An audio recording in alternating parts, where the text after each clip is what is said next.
Good morning, everybody. Sorry, I've got the sun in my eyes, so I'm having to wear my sunglasses. How are you all? Happy Monday. So, you know, I don't normally get involved with politics or anything like that, but this year we are down for having an election, general election.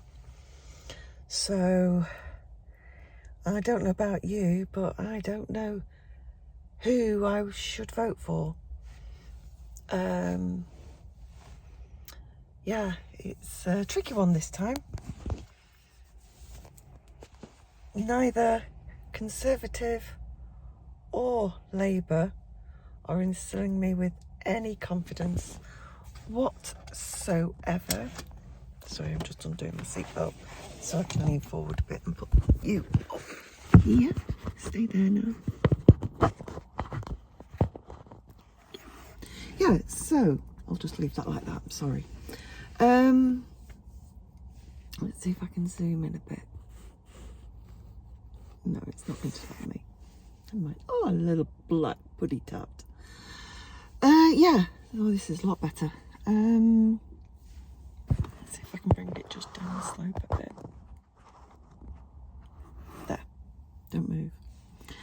So yeah, so I'm now at a quandary because I don't know who to vote for.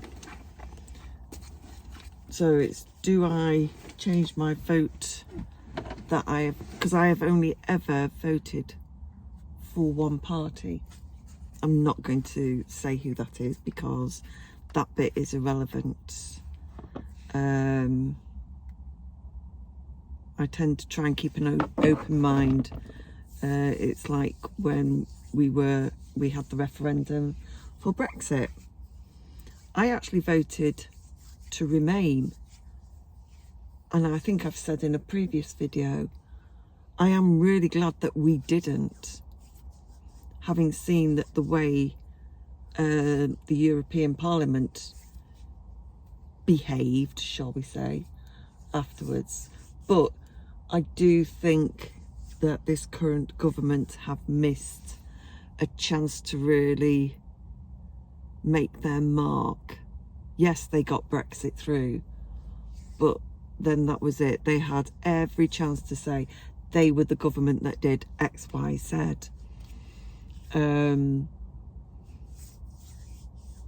I think, personally, these are just my views, rightly or wrongly, I'm entitled to them. So I'm just putting them out there. If you don't agree with them, that's fine, but just don't be rude in the comments. I think, firstly, the NHS needs an overhaul.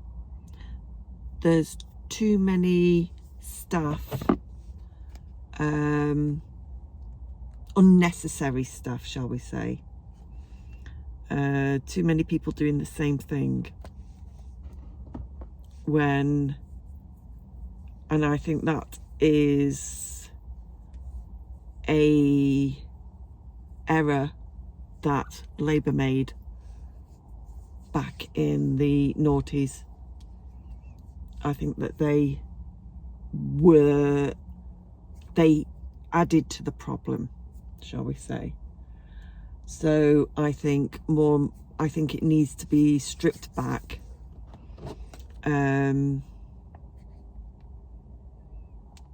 Etc. Just my view. I also think that we're going about the illegal migrants coming over in the boats on the channel. I think we're dealing with that completely the wrong way. I think it needs to be, we go to Macron and said, right, you know, your cash cow's now finished. You don't help the situation. You're quite happy for the migrants to leave instead of patrolling your shores better, because we're giving them enough money for them to patrol their shores. Far more than enough money. We're just paying for all their administration costs. That's what it feels like. So zero tolerance, I've said before, and I've said it to a couple of radio stations. Well, I've tweeted it to a couple of radio stations.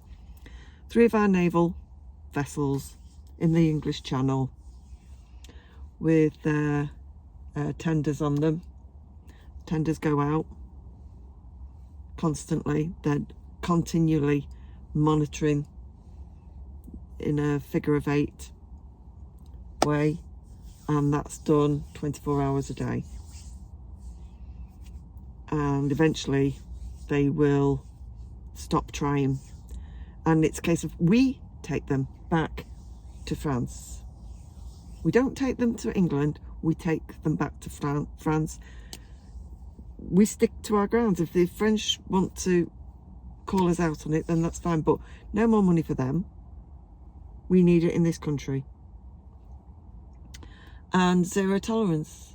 That way we won't have to have this Rwanda plane or anything else they like, and it'll give the chance for the Home Office and this new department that they've got, newish department, because I've applied for it a couple of times, where you are a decision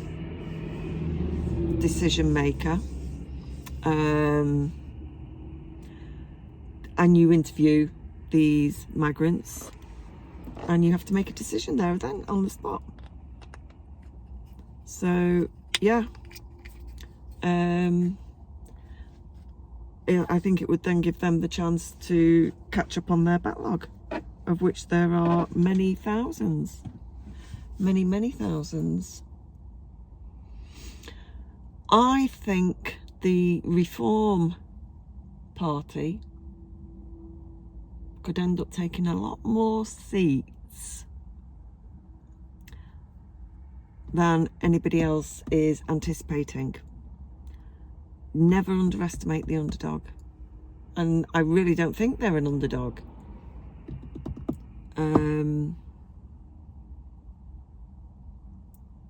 It depends on, from listening to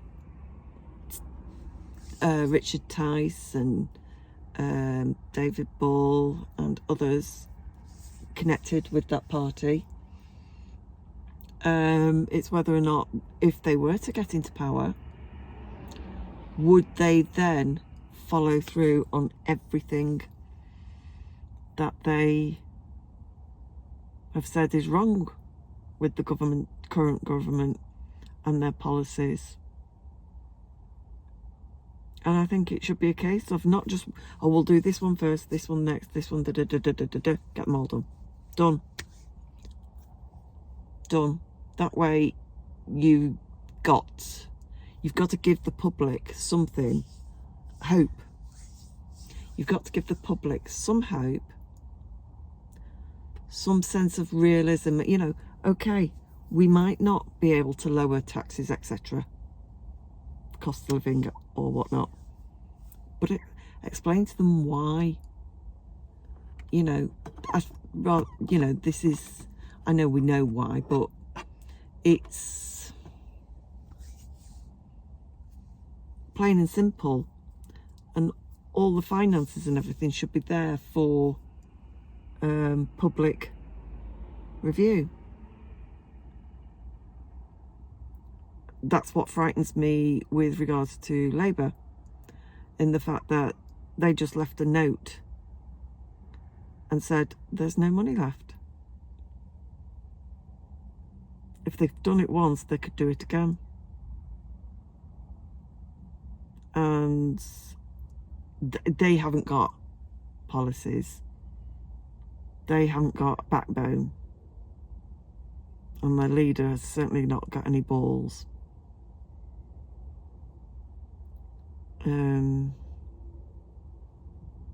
Again, these are just my opinions. So yeah, tell me what you think. If you agree with me or if you don't agree with me. Again, as I said, be kind. There's no need to be nasty.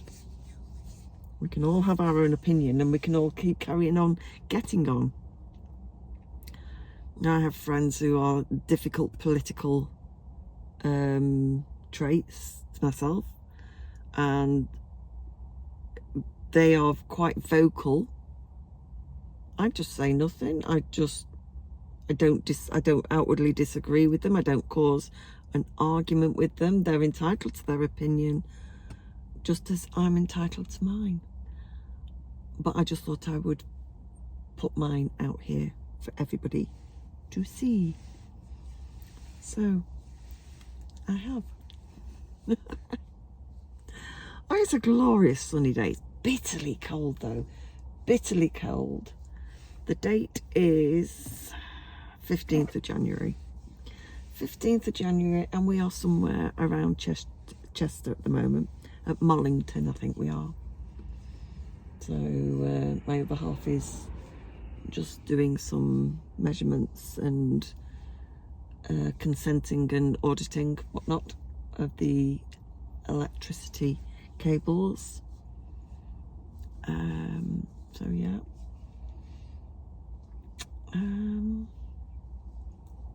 Yeah, so I'm just putting a video out. I did say I would put another video out this week. I'm a bit croaky and I don't know why. I've been drinking lots of water, as per I'm supposed to, said the doctor.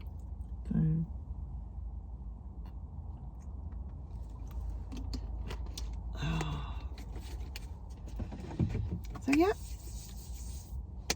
let me know what you think, and I'll see you in the next one. Bye bye.